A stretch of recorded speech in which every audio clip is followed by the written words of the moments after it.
국사 한국사는 이무적.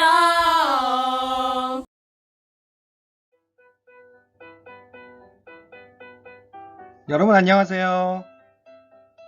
이번 시간에는 주제 33 독도와 간도에 대해 살펴보겠습니다.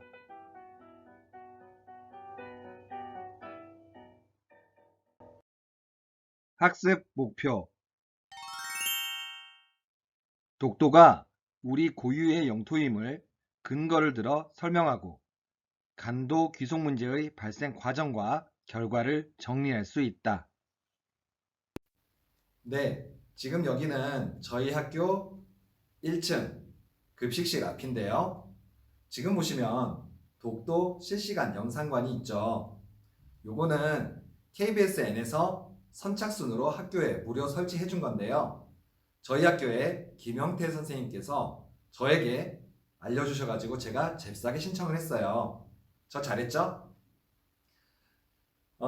우리는 독도는 막연하게 우리 땅이다 이렇게 알고 있는데 왜 우리 땅인지, 그리고 일본이 주장하는 것은 왜 불법인지 이런 거 정도는 한번 알고 넘어가셔야겠죠. 그래서 이번 시간에는 독도뿐만이 아니라 저 위에 간도 땅까지 한번 살펴볼 거예요. 그럼 수업 속으로 한번 들어가 볼까요? 고고! 첫 번째, 독도. 우리나라에는 독도에 관련된 기록들이 많습니다. 삼국사기부터 동국문헌비고까지. 예로부터 우리는 울릉도 그리고 독도에 대하여 늘 인식해 왔었죠. 기록들을 살펴보면 먼저 가장 오래된 우리의 기록인 삼국사기에 신라의 이사부가 우상국, 그러니까 지금의 울릉도를 점령하여 신라 영토로 편입했다라는 기록이 있습니다. 조선시대에는 1454년에 완성된 세종실록 지리지에 울릉도와 독도에 대해 기록했는데요. 그 내용을 읽어보면 울릉도는 물론 독도까지 인식하고 있었네요. 또한 1530년에 편찬된 신증 동국여지승남에 표기된 목판본 지도인 팔도 총도에는 독도가 이렇게 표기되어 있었습니다.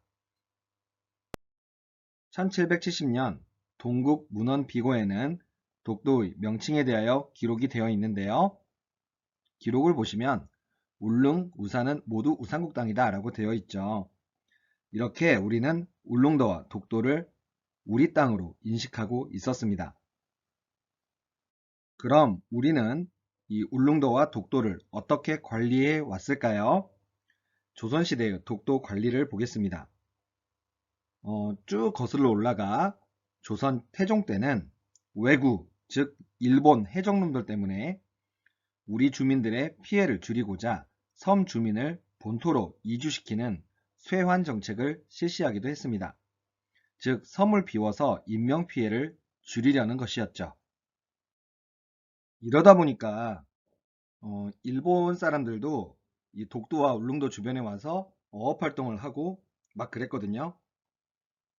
숙종 때는 조선의 어부 안용복이 이곳을 자주 침범하던 일본 어부를 격퇴하고 당시 일본 정부로부터 우리 영토임을 확인받기도 했죠. 이후 고종 때는 1882년 다시 울릉도 개청령을 내려 관리를 파견하고 다시 울릉도에 주민을 살게 했습니다. 그리고 대한제국 선포 이후인 1900년에는 대한제국 칙령 제41호를 통해 울릉도를 군으로 승격시키고 독도도 포함시켰습니다. 이렇게 군청 위치와 관리구역에 독도까지 명확히 정부 공식 문서로 기록했죠. 하지만 일본은 이 독도를 불법적으로 강탈해 갔는데요. 러일전쟁 발발 직후 한일 의정서를 빌미로 독도를 군사적 요충지로 사용했죠. 나중에 일본은 독도가 무주지, 즉 주인 없는 땅이라고 하면서 시마네현 고시 제40호를 통해 독도를 불법 편입하였습니다. 사실 일본도 원래 독도는 한국 땅이다 라고 지네나라 정부 공식 문서인 태정관 지령을 통해서도 인정을 한 바가 있었습니다. 이 시마네현 고시라고 하는 것은 일본 정부의 입장이 아니라 일개 지방에서 알린 것인데 사실 이조차도 공식적으로 선포한 일조차 없었다고 하죠. 따라서 일본의 독도 강탈은 국제법상으로도 명백한 불법적인 영토 침탈에 해당됩니다. 우리는 정부 공식 문서로 우리 땅임을 선포하였고요. 일본은 자기네 땅이라고 선포한 사실조차도 없었는데 강제로 빼앗아간 거죠. 이상 독도에 대해 살펴보았습니다. 두 번째, 간도. 생각보다 여러분은 간도를 잘 모르실 거예요. 그래서 선생님이 간도에 대해서 먼저 설명을 해주자면, 간도는 현재 만주 동남부 지역인데요. 청나라가 병자호를 한 이후 이 지역을 봉금지역으로 정하여 아무도 살 수 없게 하면서 조선과 청나라 사이에 놓인 섬과 같은 땅이다 라고 한 데서 유래된 것으로 보인다고 합니다. 백두산과 숭화강을 사이로 하여 서간도와 북간도로 불렸습니다.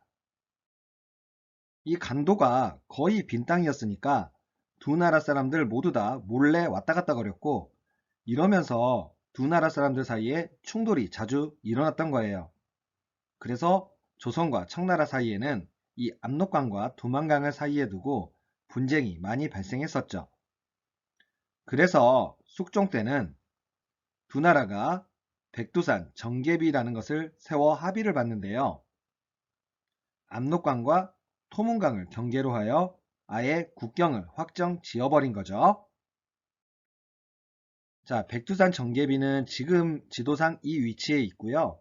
내용은 서쪽이 압록이 되고 동쪽은 토문이 되므로 분수령 위에 돌을 세워 기록한다 라고 영토를 딱 명확하게 구분 지어 놓았죠. 그러나 19세기 후반에 들어 간도에 대한 영유권 문제가 또다시 발생하였는데요. 19세기 후반 조선인들의 간도 이주가 증가하는 가운데 청나라 역시 간도 개척을 시도하면서 이 문제가 발생하게 된 거죠. 백두산 정계비로 이미 경계를 확정 지었는데 왜 또 일어났냐고요? 이 백두산 정계비의 해석 문제를 둘러싸고 조선과 청 사이에 또다시 외교 분쟁이 발생하게 된 거였어요. 자, 다시 백두산 정계비의 지도와 내용으로 돌아왔는데요. 도대체 조선과 청나라 사이에는 이 백두산 정계비 어떤 해석 문제 때문에 외교 분쟁이 발생했냐? 여기서 문제는 토문이 어디냐? 라는 것이었죠. 우리 조선 측은요, 이 토문은 숭화강 지류의 토문강을 말한다 라고 주장했었고요. 청나라는 토문은 우리 발음상 두만강이다 라고 주장했습니다. 자, 토문강이냐 두만강이냐를 두고 영토가 확 달라지죠. 이에 우리는 현지의 조사단과 관리를 파견하고 간도에 거주하고 있던 주민들을 보호했죠. 1903년 청나라가 살짝 약해진 틈을 타서 러시아가 간도를 점령해 오자 대한제국은 이범윤이란 사람을 간도 관리사로 파견하고 간도를 함경도 행정구역으로 편입하여 우리 영토임을 확실하게 하였죠.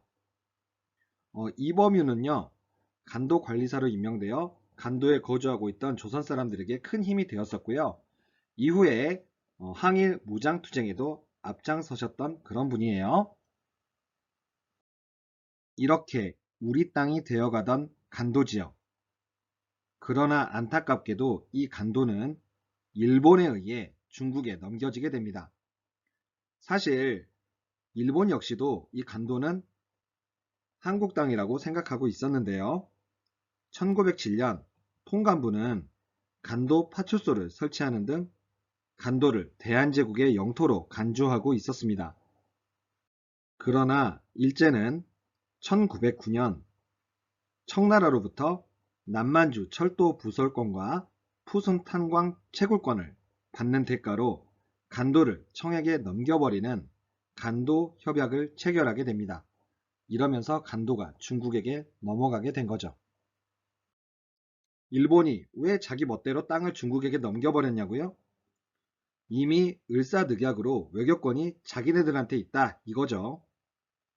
그러나 을사늑약 자체가 국제법상으로도 명백히 불법이었으므로 간도협약 역시 부당한 것이었겠죠. 일본에 의해 우리 영토가 될 뻔했던 이 간도지역, 아쉽게도 빼앗기고 말았는데요. 이상 간도에 대해 살펴봤습니다.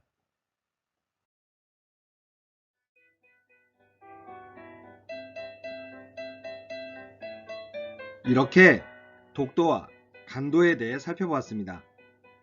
여러분, 우리 땅의 소중함을 알고 꼭 지키려는 노력을 우리 모두 해야겠죠? 다음 시간에는 열강의 경제적 침략에 대해 수업하겠습니다. 여러분, 고생하셨어요. 안녕.